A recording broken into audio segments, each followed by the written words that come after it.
Good morning. It's Monday morning and we start the day and a week with painting Bugi's E36. I don't really know which time we are painting it. It has many faces, many colors. And yeah, I'm curious how this one is gonna go. Let's see. Done.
To be honest, I can admit that this car never looked so good.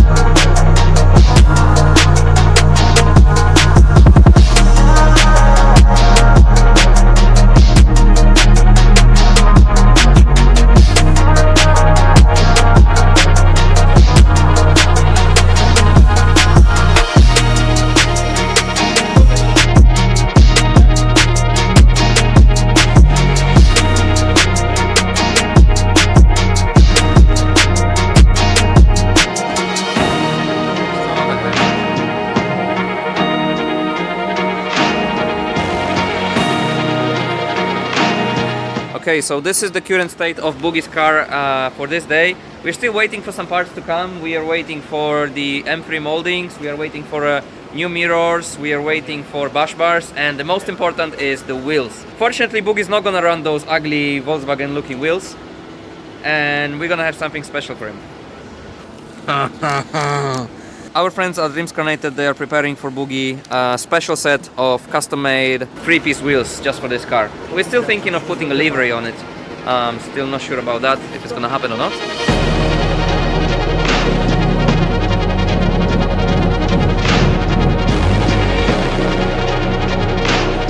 Those wheels are so ugly, Bugi. Spierdalaj. They are so cool and funky. They are not funky. They are funky. They're not funky. They are. There's a lot of funk in there. There's a lot of shit in there. Joe. So big thanks to WOJTEK that came and actually painted the car. WOJTEK is employee of Novo and he agreed to come and help us with the E36. WOJTEK also has his own YouTube channel where he do DIY painting jobs using Novo products. There's a lot of good knowledge there, so if you want to check it out, I'm gonna link it in the description below. And yeah, let's proceed with the video.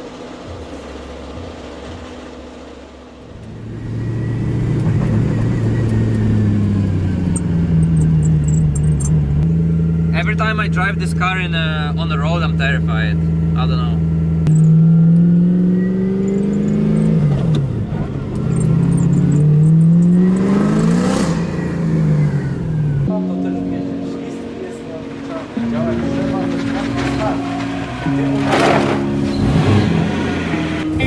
Not sad again. Are you splashgvng?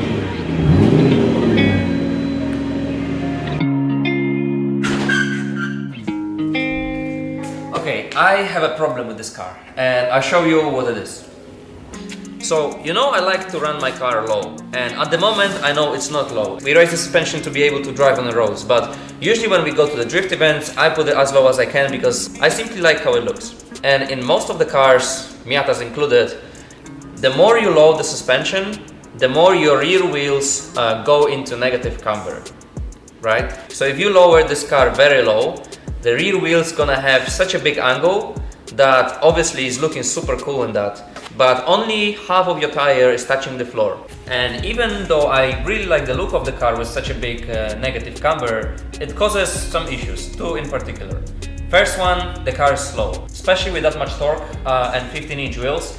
I simply cannot go fast when drifting. I press the throttle while drifting, and instead of acceleration, the car is just burning tires and don't accelerate, which can be fun, can look cool because there's a lot of smoke in that, but when I drive with faster cars, I simply cannot tandem with them because my car is too slow. And in drifting, you want a lot of grip in your rear tires. You want the tires to be grippy, so when you press the throttle, obviously the tires spin, but they have enough grip with the floor to push you to accelerate, if that makes sense. So my car, even though it was looking cool, it was pretty slow.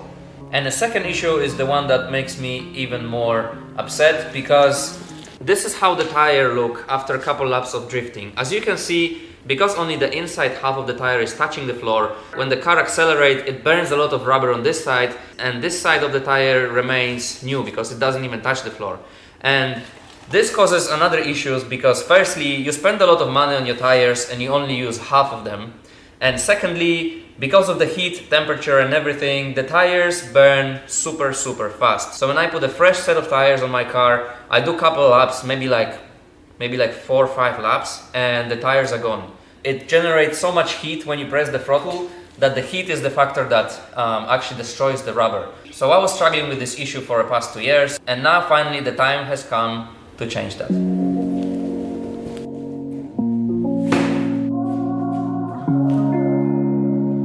If you are into Miatas, you should know Destroy or Die, and you probably know what's inside this box.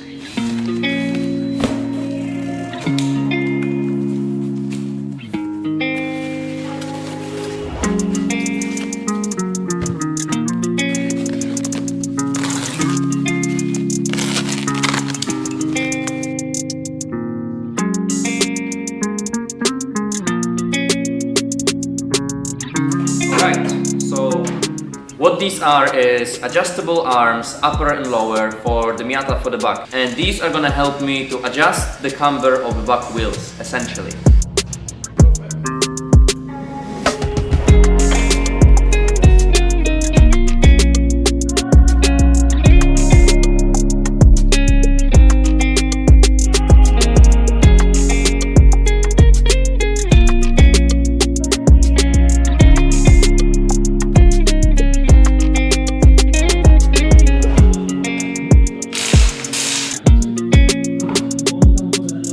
Okay, so here is the top arm that we need to change, and here is the bottom one that we need to change.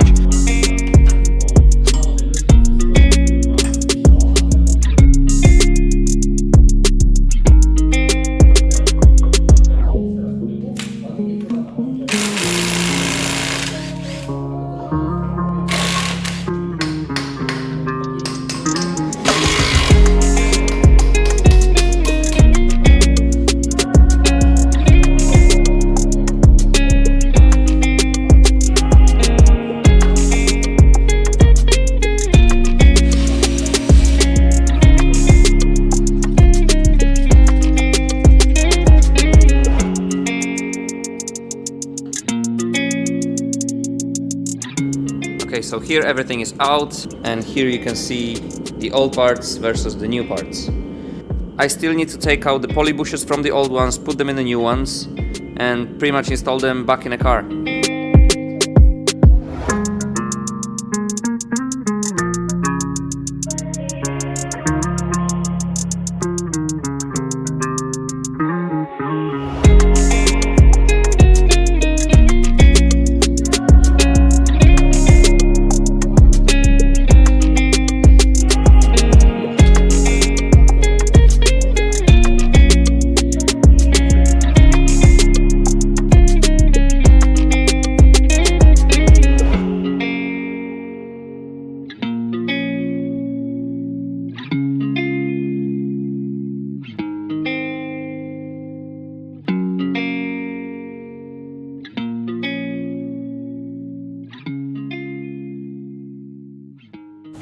Okay, polybushes are in, but it's getting pretty late, and I think this is it for today. I'm gonna try to do the other side tomorrow, put them back in, try to set it up, and yeah, maybe even road test it to see what difference doesn't really make. And for now, yeah, this is it. See you guys tomorrow.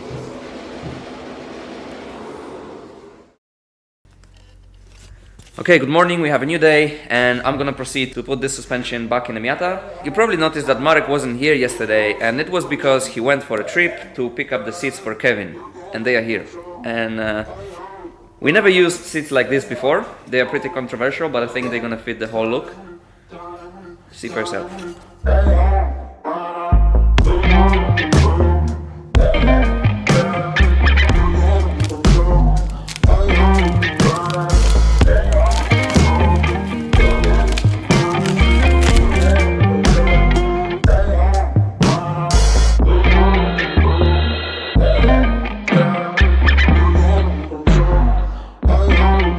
So yeah, these are the seats for Kevin. I think they're looking sick. They're gonna fit the whole build. The problem with Kevin's seats was they had to be really small because, you know, there is limited space inside. And these are pretty small. They are S size as well, and they fit perfectly inside. So yeah, look at Bugi. Okay, so we have the arms in. There's a top one and a bottom one.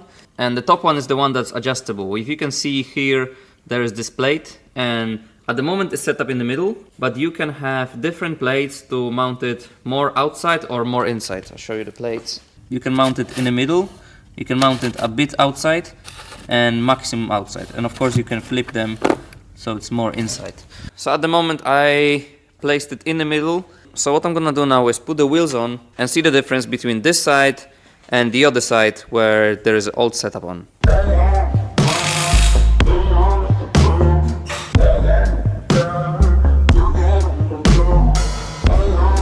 Okay, so one side is done, but we run into an issue. Basically, my coilovers that I run this Miata, I bought them coilovers 7 years ago, used ones. So I have no idea how old they are, but they finally gave up. So what I need to finish this rear suspension setup is new coilovers. For now I don't have any, so I'm gonna have to go and look for some. So let's see and compare now this side with the Destroy or Die kit to the other one. So this is my old setup, and even though the car is pretty high, we still run a bit of negative camber. And if I would lower the car now about 5 centimeters, the wheel would go even more into negative camber.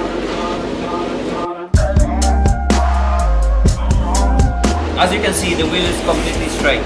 And now if we lower the car, it's gonna get a bit of camber, but because it's adjustable, we can still push the top arm back out, so it's gonna straighten out. And my goal is not to run proper zero, because it would be hard to fit the wheel with the arch, but just to lessen the camber, just to run those 1 or 2 degrees instead of 5 or 6. So unfortunately we need to wait for the new coilovers to come to properly test it, but the difference can be already seen, so I think this is success. And a big thank you to Destroy or Die for helping us out with these ones. If you guys want to check them out, they have a YouTube channel as well. They do a lot of drifting content, Miata content, and in general, good entertaining car content. So go check them out, check out Instagram. They sell these as well as many other different parts for your drift cars, so I think it's worth to check it out. And yeah, thank you once again.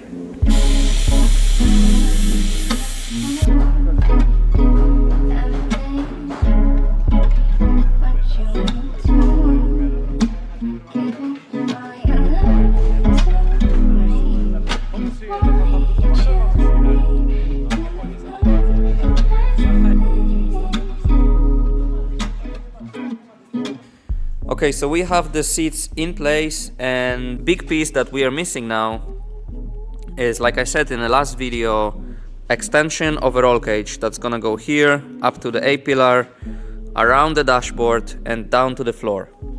And this is a complicated one because Darek is not here and he was the one that usually was bending those pipes, but now we have to figure it out ourselves with Adash, and we have a tube bender from Darek and we're gonna try to bend the tube.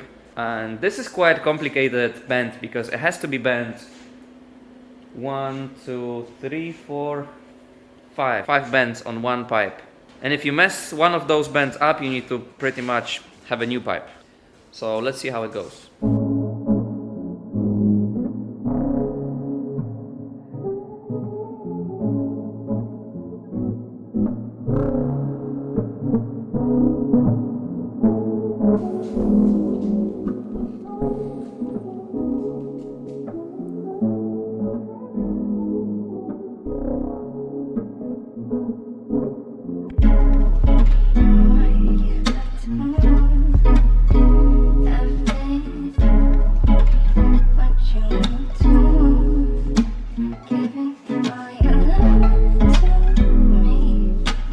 Now we need to cut it something around here so it goes all the way to the floor. Which was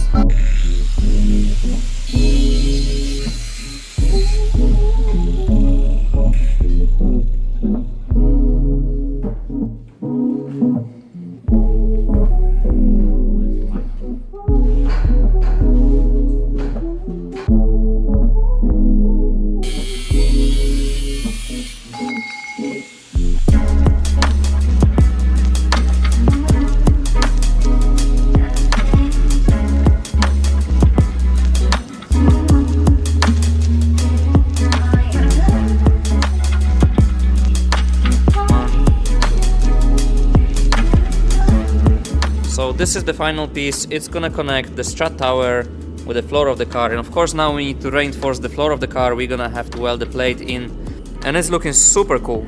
And from the front it's gonna look cool as well because you can see the pillar. Between the pillar of the cage and the pillar of the car we're gonna do these again, and it's gonna look super cool. Yeah, so we finally, after so many requests from you guys, we got car fresheners.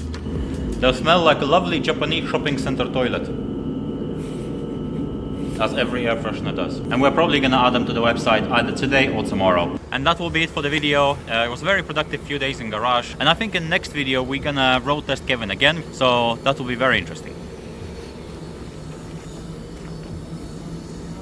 Hey, where are my wheels gone, man? Where's your wheels? I don't know, man. Marek's wheels are getting rebalanced to Maybe be instead of 80 on a motorway I can go 82. crazy boy, huh? Man's gonna speed in that, you know? Speedy boy.